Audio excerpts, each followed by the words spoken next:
Welcome to the Deep Dive. We're here to sort through all the noise online and give you clear, actionable insights. Today, we're tackling that classic travel question, Hmm. hotel or Airbnb. That moment when you're planning a trip, staring at the screen, wondering, predictable comfort or maybe something with a bit more local flavor. It's like more than just where you sleep, right? It really shapes the whole vibe of your trips. Exactly. And that's what we're digging into. We've waded through a bunch of sources, TouchStay, Chris Growingstale, NerdWallet, to really get to the heart of it. We're looking at market trends, costs, the real pros and cons, the key differences, basically everything to help you make the best call for your next trip. Yeah, and some of the stuff we found was genuinely surprising, kind of challenged what I thought I knew. Hmm. So, okay, let's unpack this. Where do we start? How about how things have changed? I definitely remember when Airbnb first popped up. Hmm. It felt, I don't know, a bit rebellious. One source called it almost illicit, which sounds about right. Hmm. Like that time I stayed in Santiago, Chile with this local woman who gave the best tips. Yeah. It felt like it was all about connection back then, seeing a place differently. Right. And it's wild to see how that initial idea, that personal connection thing, has just exploded into this huge market force. I mean, the latest reports, early 2025, they show Airbnb just keeps growing its market share, actually outpacing hotels and even rivals like Vrbo in revenue growth. Specifically, late 2024, Q4 figures showed Airbnb hitting, what was it, $2.5 billion in revenue. That's a 12% jump year over year. They now hold over 20% of the vacation rental market. It's not just a blip. It really shows how traveler tastes are shifting. That's a massive shift. And thinking back, the really big turning point, the thing that changed everything, had to be COVID-19, right? Hotels got hammered, obviously. Yeah. Cancellations, closures. Airbnb took a hit too initially, lost about half its value by late 2020, I think. But then they bounced back, showed a lot of flexibility. People started looking for, self-contained places, often outside big cities, wanted kitchens, more space, especially if they were staying longer. So the pandemic really pushed demand for those private, less crowded options. Totally. And that fits right into these bigger shifts we're seeing in travel habits, like the whole remote work thing, leisure travel business and leisure blurring together. That means longer stays, people wanting workspaces, which Airbnbs often have, and just generally people staying longer, wanting to feel more like they live somewhere for a week or two, not just visiting. That home away from home idea.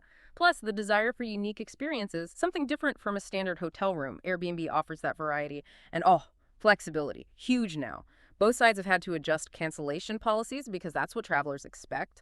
Yeah, you put all that together. Yeah. It's really redrawn the map for travel accommodation, hasn't it? Pushed everyone to adapt. Okay, so if that's how things are changing, let's get to the big question. What about the cost? Which one actually saves you money? Well, it's not always straightforward, is it? Both hotels and Airbnbs use dynamo pricing. So, peak season, popular spots, prices jump everywhere. City centers especially, usually more expensive for both options. You pay for location. Right. And hotels might look cheaper at first glance, especially for, say, one person for one night. But Airbnb can often work out better for longer stays or if you're traveling with a group, especially when you factor in having a kitchen. That can save a lot on food costs. Definitely. But then you have the hidden costs. You've really got to watch out for those. Hotels might slap on resort fees, parking fees, maybe even charge for Wi-Fi. Sometimes it's buried in the fine print. And Airbnbs often have those cleaning fees and service fees that can add quite a chunk to the total. The key takeaway really is you have to look at the final price. All fees, all taxes included, before you hit book. That's the only way to compare properly. Oh, yeah, that final price. And one source specifically mentioned a tip for Airbnb first-timers. Watch those cleaning fees.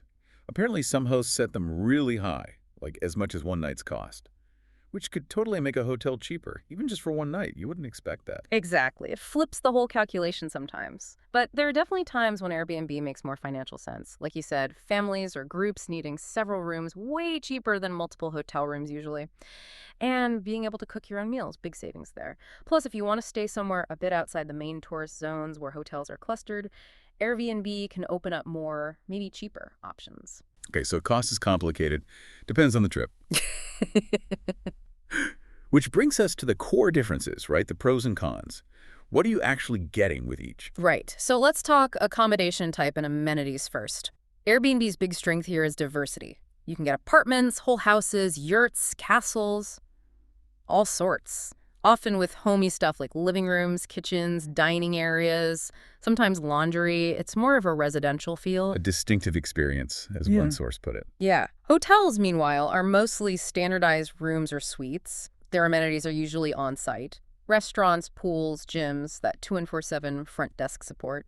Hotel suites can have kitchens and living areas, sure, but usually you pay a premium for that. Okay, so variety versus standardization. What about quality and consistency? That feels like a big one. Definitely. Hotels generally win on consistency. You kind of know what you're getting. Reliable service, usually daily housekeeping included. Someone right there if the AC breaks at 2 a.m. There's just like more oversight. Yeah, that's centralized management. Exactly. Airbnb quality, it can be all over the place. Depends hugely on the specific place and the host. You might not have those on-site perks. Checking out can be less flexible. And if something goes wrong, you're messaging a host, waiting for a reply. Could be quick, could take a while. Although they do have those Airbnb Plus listings now, right? Sort of an attempt at quality control. They do, yeah. It's their way of verifying certain standards. But still, variability is kind of inherent to the model. Makes sense. Now, what about the experience itself? Personalization, feeling like a local? Ah, yeah, this is where it gets interesting and maybe a bit subjective. It can be a pro or a con, depending what you want. Airbnb can offer that really personal touch. Like that story from one source about a host in Morocco taking guests to the market, proper local immersion. You might connect with your hosts. Right? That potential for a unique local connection. But hotels aren't totally impersonal. A good concierge knows the city, can give great general travel advice, and, let's be real, that Airbnb host connection, it's not a guarantee anymore. One source pointed out it's become a business to most hosts. So that friendly local vibe isn't always the main thing. Yeah, it's less like staying with a friend, more like a transaction sometimes. Pretty much. Yeah. And hey, if you're really after social interaction and organized activities, hostels are worth considering too. Lots of them have really upped their game, offering private rooms that are basically hotel quality now. That's a good point. Okay, let's talk convenience. Hmm. This one hit home for me. One source had this great analogy. A hotel is like a kennel. Easy drop-off, easy pickup. It's business. They know how to handle things. Smooth. An Airbnb. More like asking an acquaintance to look after your dog, Uh-huh. Yeah, I saw that. right? Lots of messaging back and forth, coordinating times, being extra polite, feeling a bit awkward if you track mud in. Definitely captures that feeling sometimes.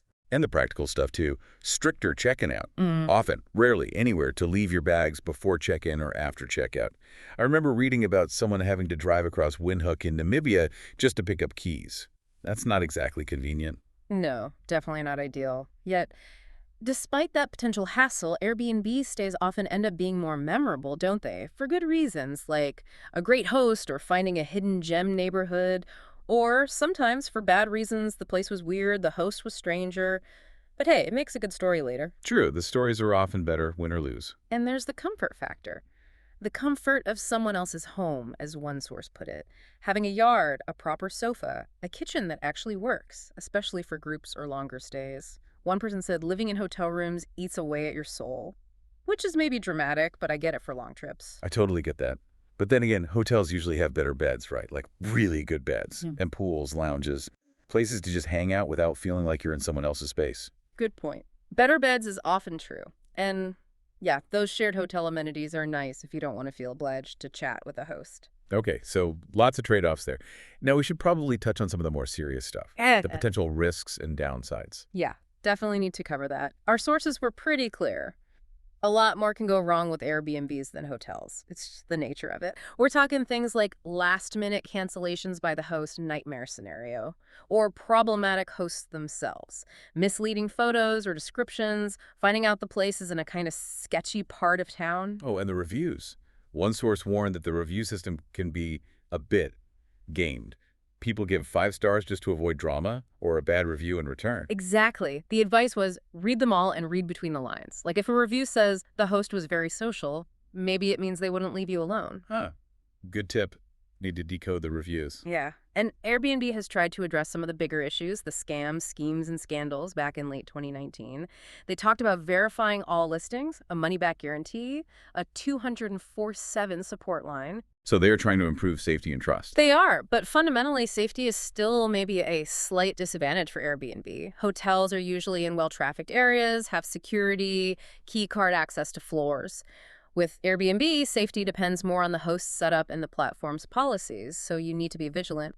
Read those reviews carefully, check safety features listed, trust your gut feeling. And there were some pretty specific warnings too, right? Stuff people actually faced. Yeah, some warnings from Airbnb hell type examples. Things like valuables being stolen with little recourse through Airbnb, difficulty getting refunds for things hard to document, like a bad smell or constant noise, finding more people sleeping in your shared room than expected, kitchens listed as fully stocked that barely have a saucepan, groceries going missing from a shared fridge. Wow.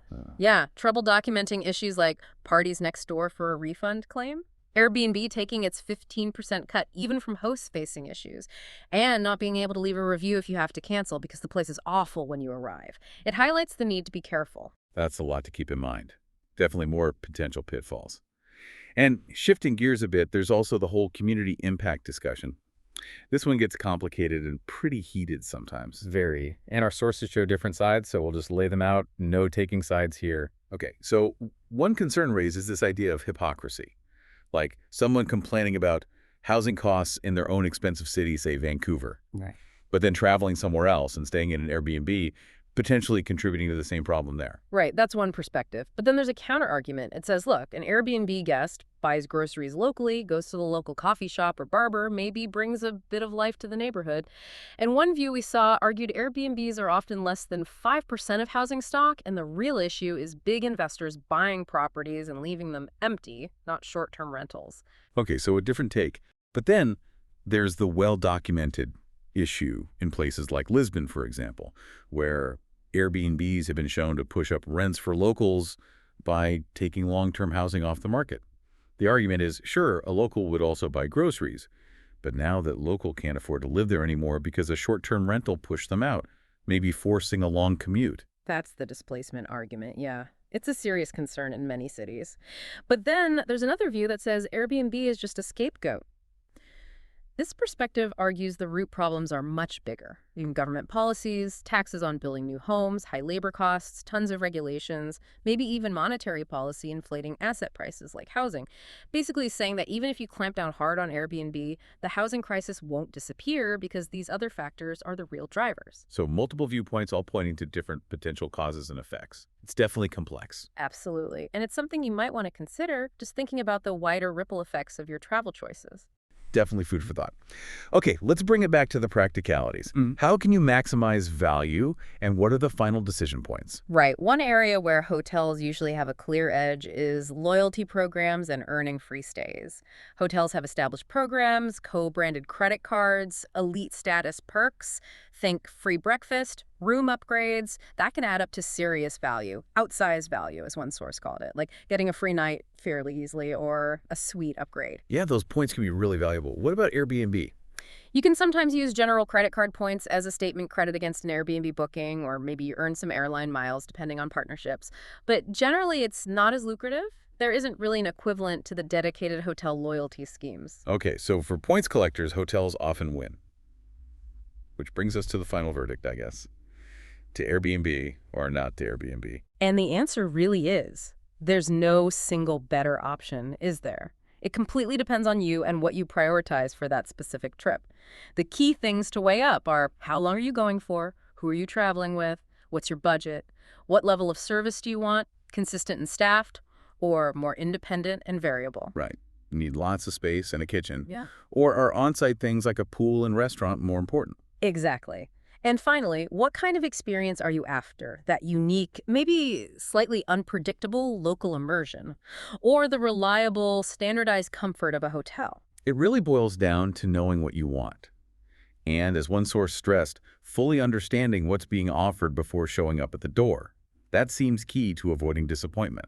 Couldn't agree more. Manage expectations based on what you've booked. So wrapping up our deep dive today, we've seen it's a really dynamic picture. Airbnb versus hotels. Costs are tricky, pros and cons depend on your needs, and there are even these bigger community questions to think about. Indeed. And maybe a final thought to leave you with is this.